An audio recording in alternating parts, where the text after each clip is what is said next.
seconds, 3 seconds, 2, 1, mark. There's the 1 minute. 1 minute mark. Everybody cleanly behind the 1 minute buoy as the white flag goes up. And again, these boats can accelerate and get down here very quickly, so they don't have to hurry at this point with still 45 seconds until the start.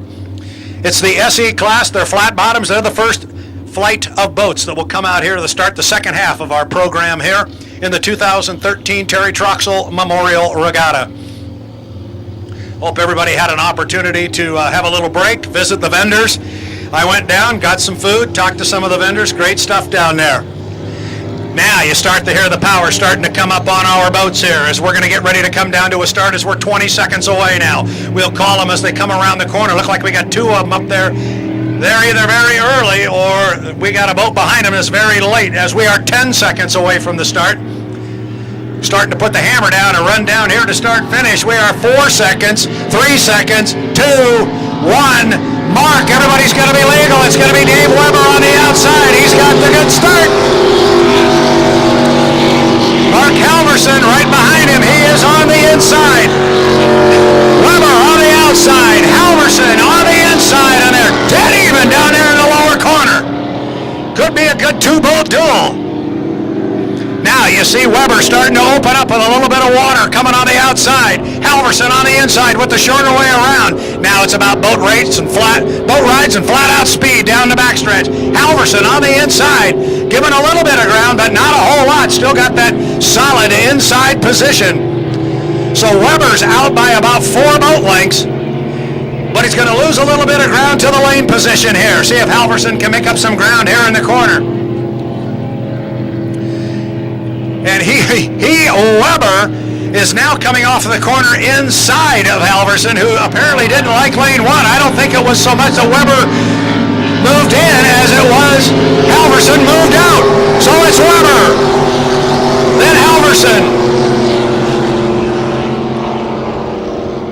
With the way Weber came off the upper corner up there when they swapped lanes, I don't think it was so much Weber moving in as it was Halverson moving out. I think Halverson wants to try and run him down on the outside. He gave up a little bit of ground to do it, but now that he's got clean water out there and he can drive his own line, albeit a wider one, we'll see if it'll do any good to run down Mr. Weber. Right now he is given ground.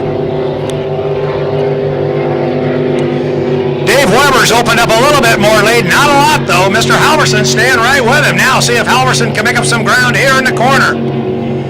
And he is definitely making up a little bit of ground here as they get to the apex. He's staying out way wide. Weber's going to stay tight on the buoy row, and he's going to save a lot of ground. Weber's going to have a good lead coming off the corner. They'll come down to complete lap number 2. It's Weber and it's Halverson. 1-2.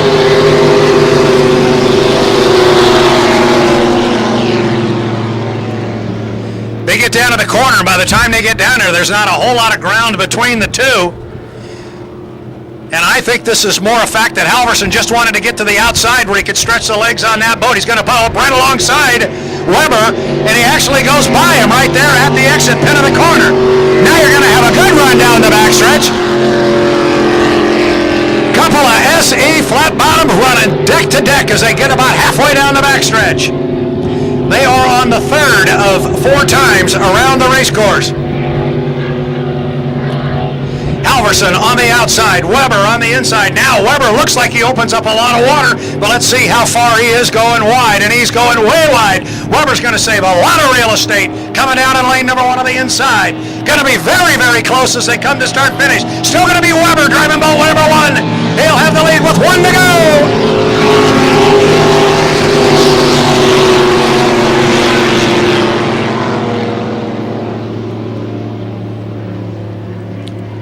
Weber opened up a little bit of ground that time as they came across start-finish line. Halverson went way wide into that upper corner, but he's still staying right there on the hip of David Weber. Now off the exit pin, let him run down the backstretch. Running into a little bit of breeze, but they'll control it. They can feel it.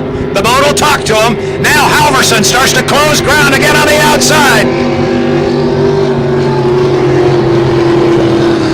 Nelson comes by. He starts his last lap. It's going to be a stolid run down to the start-finish line, but I'll tell you what, I don't think Halverson can go as deep into that corner as he was, and he tightens it up a whole bunch this time. That's going to save him a lot of ground. This is going to be very, very close.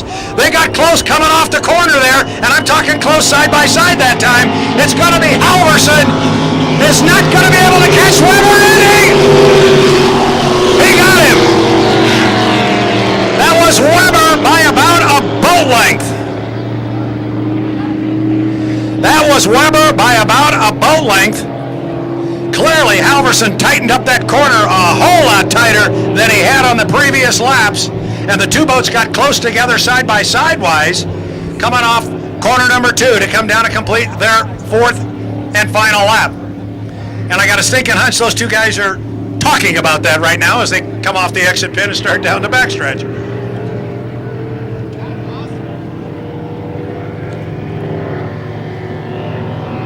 Kind of lost in the shuffle a little bit with Keith Nelson, but Keith was a little bit late at the start, but the boat ran very, very well. He will come down and take a solid second place finish, or excuse me, third